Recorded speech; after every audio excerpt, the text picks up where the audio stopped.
I met Hill in 2003, about 17 years ago, when he asked me to join the company. After I left PLDT for my early retirement after 21 years of service there. Of course, it was over a meal, as most of our meetings are, and Hill always over orders, especially Japanese food. He taught me two things, which are very useful in my post-corporate life. Number one is an entrepreneurship mindset. He always says there's no harm in asking. And I think this kind of soft sell is really ideal for these types of service industries like ours. The second thing it taught me is humility. It is always good to share the credit and not take it all for yourself, even in good times and bad times, and we've been through all of them. I take this opportunity to greet Hill. Happy birthday, and may you have many more years to come. Our friendship and association will go on and on. Thank you. Sobrang idol ko si GGC kung paano siya magpatakbo ng negosyo. Dalawang salita siguro yung masasabi ko na mantra niya. One is love, and number two, malasakit. Una, oozing with love si GGC. Love niya ang DDB Group, love niya tayong lahat, but more important, love niya lahat ng clients natin. He always thinks of them. Pinapadala niya ng tikoy, ng mooncake, Christmas turkey, Christmas ham. But more important, para siyang karinderya na bukas 24/7. He's always open and accessible to all of our clients. Kahit na anong oras of the day, kahit na weekends pa yan, wala siyang pinipili. Kala nyo hardworking tayo, well, kaya tayong tapatan ni GGC. Pangalawa, malasakit. Minsan, hindi ko talaga maintindihan si GGC kung bakit gumagawa tayo ng projects na walang kita. Maliit yung kita or worse, zero revenues. Kasi si GGC kapag lumapit sa kanyang clients, tutulungan na yan all the way. Kaya yung malasakit niya sa negosyo ng mga kliyente, parati ang number one. Kaya naman yung client relationships natin are malalim din. Hindi lang siya basta nabubuwag. But don't be fooled pagdating sa numbers. Nako, hindi mo yan mauunahan. Kino-compute mo pa lang, nagpe-pencil push ka pa lang, alam niya na yung sagot. At hindi mo siya mabobola na aaboy niya yun kagad. Yung business acumen ni GGC, unparalleled, the best. And me, when I'm faced with a business decision, I will always remember his one line na advice for me. Follow the path of money. And that I will cherish forever and ever. Thank you, GGC. Si GGC as a visionary ngayong pandemic is making DDB as the agency of choice. Paano ba makakatulong si DDB sa mga kliyente? At bilang chairman ng DDB, paano ba ako makakatulong sa mga empleyado ko? Whatever it is, just tell me, gagawa natin ng paraan para makatulong sa inyong lahat. Isa sa magandang naidulot sa akin ng pandemya ay yung mabigyan ng pagkakataon na matuto from the ex-com at lalong-lalo na kay Sir GGC. Simula kasi nung nag-lockdown, linggo-linggo meron kaming meeting para pag-usapan ang mga bagay-bagay tungkol sa kumpanya. At linggo-linggo din, lagi kong naririnig si Sir Hill na nire-remind ng lahat na itong pandemya ay isang pagkakataon para ipakita natin sa ating mga kliyente, past man or current, na nandito tayo, handang magtrabaho at higit sa lahat, handang tumulong para sa kanila. With the end goal of DDB Group being the top of mind agency sa bansa. Dito lalo kong natutunan na tingnan ang bawat bagay, maganda man or hindi, in a positive way. Nakaka-inspire, di ba, na alam mo na yung leader ng isang kumpanya ay very optimistic, na kahit anumang pagsubok ang ibato sa kanya, makakakita at makakaisip siya ng paraan kung paano ito gawing kaaya-aya para sa lahat. At dahil dyan, GGC, lalo po akong saludo sa inyo. Happy birthday, Hill. Hope you're having a great day. I'd like to talk about leadership, and more particularly your leadership. I remember a couple of examples of this is that you are an incredible person, you're a great listener, you show enormous courage, and you're a tremendous storyteller. I remember vividly, it was I think on a Thursday towards the end of late last year when we were sitting in the boardroom at the Burnback School. It was towards the end of the final day, and you came in and talked for about an hour and a half, took any and all questions from the team. It was spellbinding, and I'm not only saying that, everyone else in the room was saying that. And then I remember another example of this was in Adipolo, again, the Burnback School, that we were at FPLA, and again, we did some freewheeling, we did Hill Unplugged. It was really engrossing session. Again, another hour and a half with the team. Again, any and all questions were answered. And again, everyone took an enormous amount from you, take a lot from you in terms of your wisdom, your empathy, your greater listening skills. These were, for me, standout performances. The second one that strikes me was a couple of years ago I was privileged to go to, you may recall, we were all dressed up, it was the CEO dinner, the Philippine CEO dinner, and you were hailed as one of the great CEOs in the country. There were a number of announced that night, and what struck me was that after each person was announced, you went around to their tables and you congratulated them.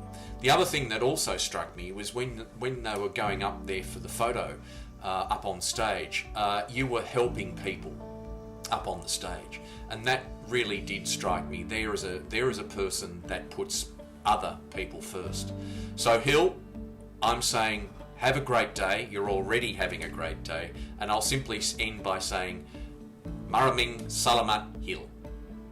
Usually, the B in DDB stands for burn back. But because of GGC, here in the Philippines, the B stands for bayan.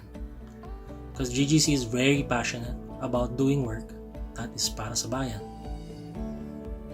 From starting a movement like ako mismo, to helping voter education, like with Vote Smart, to helping with AIDS awareness, with Screw AIDS, to helping disaster victims of domestic violence, orphans, the sick, the elderly, and even more recently, helping beleaguered MSMEs fighting for survival during this pandemic. He has been approached for help by the government and even by the church. And his answer has always been, yes, tutulong tayo hanggat sa kakayanin natin. So, I guess all I can say is maraming salamat GGC for leading by example and for giving all of us the freedom to be as makabayan, hopefully as you are. Happy birthday GGC! Si Hill, isa sa mga debotong Katoliko na na-meet ko, bibihira ito sa mga naging amo ko. Gumagawa siya talaga ng hakbang para makatulong sa simbahan. Tulad ng pag-volunteer natin ng buong lupon ng DDB na tumulong para palawakin at bigyan ng sustansya ang ika-500 years ng pag-arrive ng Kristyanismo sa Pilipinas. To God be the glory. This is what gifts the Lord has sent us, at alam ni Hill na ito ang maaambag natin para sa selebrasyon at halaga ng pag-aalala at kung bakit mahalaga ito sa bawat tao at Pilipino ang pagdating ng Kristyanismo sa Pilipinas noong 1521. So talagang 500 years na next year. Lalo na ngayong pandemya, mahalagang dahil it's beyond our control, talagang Diyos lamang ang makakatulong sa atin. At tugma naman dahil kahit ganito ako, laking Bosconian po ako. At yung mga paniniwala ni Hill na appreciate ko. Salamat Hill, dahil kakaiba. Si Hill mismo ay isang shepherd tulad ni Jesus.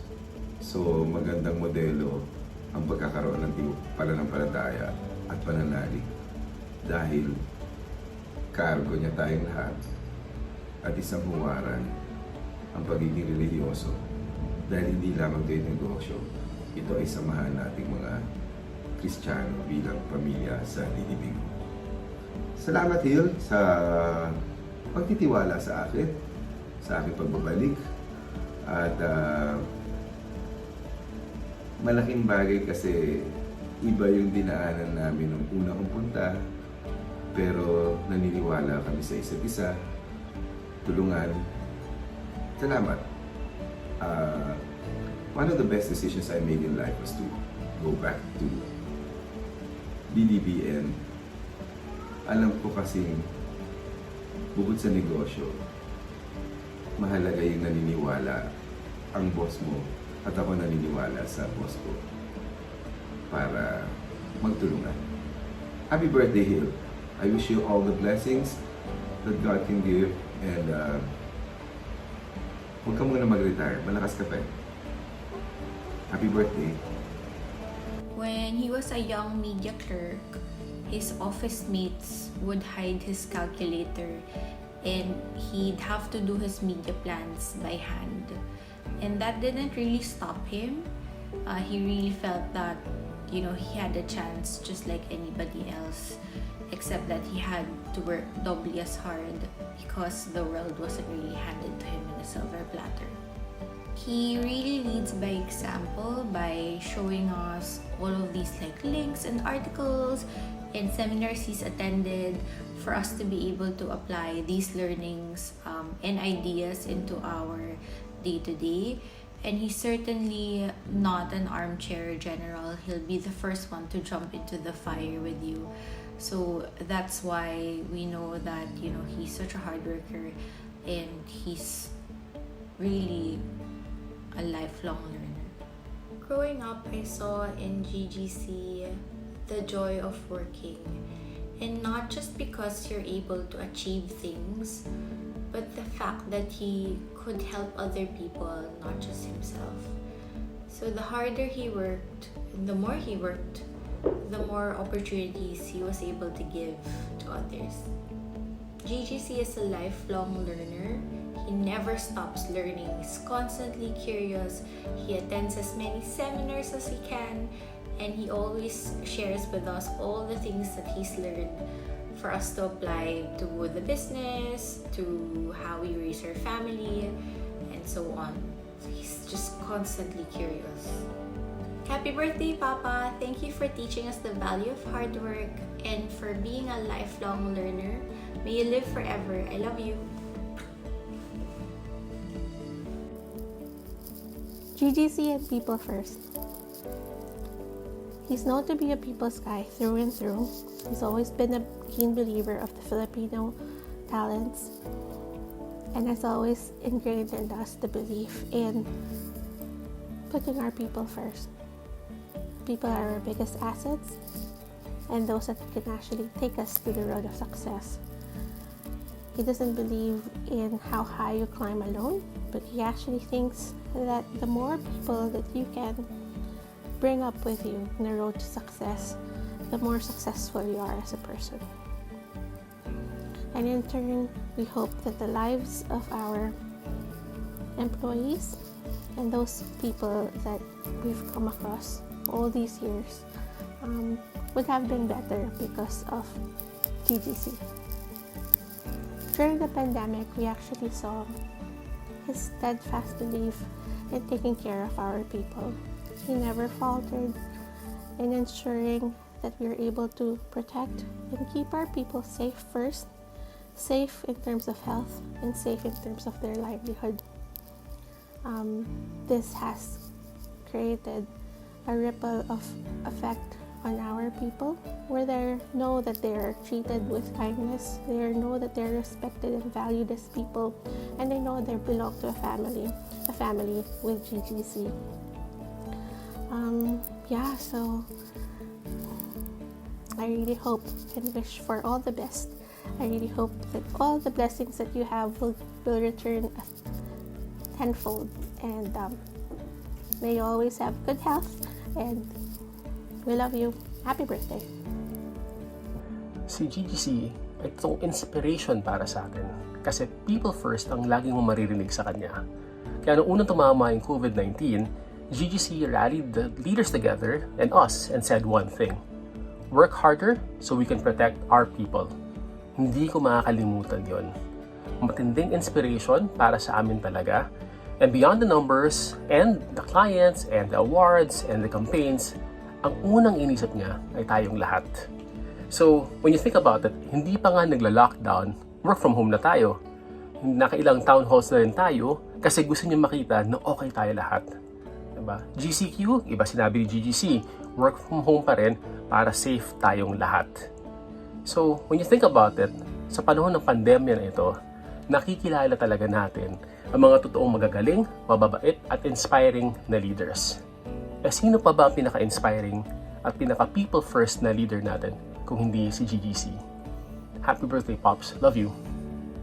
Si GGC ang ating ama, ang ating papa, ang ating daddy. Yes, he is our boss. Pero pinadama din niya sa atin that he is a father to the DDB Group family. Paano? In so many ways. But I'll just mention some of them. To start with the obvious, he is a provider. Dahil kay GGC, may DDB. At may mga trabaho tayo ngayon. And his mission of providing jobs has helped 3,000 at one point, kasama ang mga kapatid natin sa FOSA Group and other affiliated companies. And he has always desired na magpatuloy-tuloy itong provision na ito. Kaya naman nung nakaranas ng napakalaking unos ang DDB, naging saksi ako kung paano niya pinangatawan na maayos ang problema, and even on how he has made DDB grow and prosper to what it is now today. Bilang ama, all he wants is for us to succeed, not only in our career, but in life as well. He just cares so much about our well-being.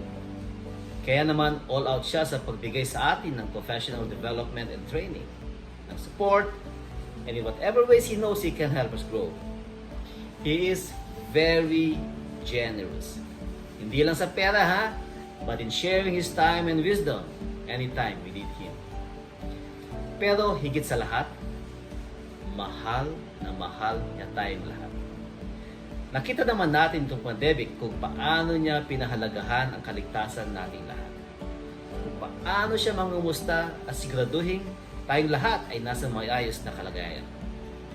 At sa akin lang ito ha, pero alam ko, lagi niya tayong pinagdadasal, lalo na pag siya ay nagro-rosaryo tuwing gabi.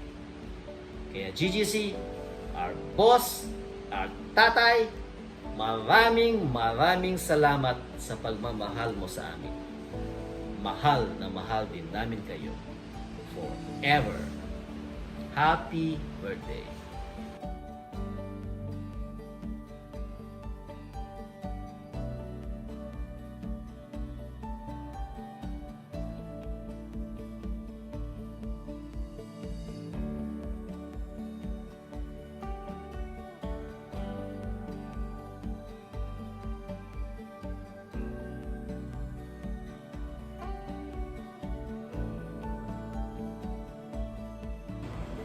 Boss, GGC, Ninong, Sir, happy birthday. Happy birthday. Happy birthday. Maraming salamat po for really being the most inspiring leader ever. Ayan, kakain lang sa Happy birthday. Ayan. For being so inspiring and for always pushing us to be better, for always pushing us to be excellent, and really to be purposeful in our work. Really learning from you every single day in the way that you care about your company, other companies, and even clients, and most especially your employees and your family. God bless you, GGC. Maraming salamat. Have an awesome day ahead. Happy birthday, GGC. You know, we are truly blessed to have a leader like you who genuinely puts his people and their welfare first. So thank you for your generosity, for the good energy that you bring into the group and inspires us to be like you, and for always being open to the things that we want to do for the business. Maraming salamat. Mahal namin kayo. Isang magandang umaga sa inyo, Ninong GGC. Ako po ay bumabati ng isang masayang kaarawan sa inyo at ipinapaabot ko ang aking pasasalamat sa mga pinagkaloob ninyo sa amin bilang isang kasamahan at pamilya sa DDB. Di ko man namalayan, ngunit ito na pala ang aking 10 taon sa DDB sa darating na Oktubre. Pag ikaw nga naman ay masaya sa iyong trabaho, mabilis talaga lumipas sa mga panahon. At ito ay dahil sa mga inyong kasamahan, maging mga leader o mga kawani na halos araw-araw mong nakakasalamuha. Lahat ito ay nagmumula sa pamamalakad ng namumuno, sa kanyang vision, sa ikabubuti ng kumpanya, at sa kanyang pagmamalasakit sa ikabubuti ng kanyang mga tauhan. Sabi nga nila, ang mabuting boss ay isang handog. Ang mas mahusay na boss ay isang kaloob. At ang pinakamahusay na boss ay isang biyaya. O sa salitang Ingles, a good boss is a treat, a better boss is a gift, but the best boss is a blessing. Walang duda, kayo na po ang isa sa pinakamahusay na boss na aking nakatrabaho. Ito po ay pinamalas ninyo sa amin hindi lang sa mga mabubuting panahon, pero kahit sa panahon ng krisis, katulad nitong may pandemya. Kaming mga kawani pati ang inyong inaalala at prioridad. Ramdam po namin ang inyong pagmamahal at pagmamalasakit sa tropa. Isang snapping saludo po sa inyo. Mabuhay po kayo at muli ang aking malugod na pagbati mula sa aking puso sa inyong kaarawan. Salamat po. Happy birthday, GGC. You know, I remember you mentioned one time that you lose sleep over the fact that you worry about the people. And so my wish for you is that you will sleep well, that despite this COVID situation, we will do well, and this too shall pass. So boss, happy birthday to you. My wish for you is more rest and more sleep. And thank you for being there for us. Happy birthday. Boss, mula sa puso, maraming salamat po. Maraming salamat. God bless you. Thank you, GGC, and happy birthday! Maraming salamat po. Maraming salamat, GGC. Maraming salamat po. Maraming salamat po. Maraming salamat po. Maraming salamat po. Maraming salamat po. Maraming salamat po. Maraming salamat po. Maraming salamat po. Maraming salamat, GGC. Maraming salamat, GGC. Maraming salamat, Boss GGC. Maraming salamat po. Maraming salamat po. Maraming salamat po. Maraming salamat po. Boss, maraming salamat po. Maraming salamat po. Maraming salamat. Happy birthday, GGC. Maraming salamat po, GGC. Maraming salamat po. Maraming salamat po. Maraming salamat po. Maraming salamat po. Maraming salamat po. Maraming salamat po.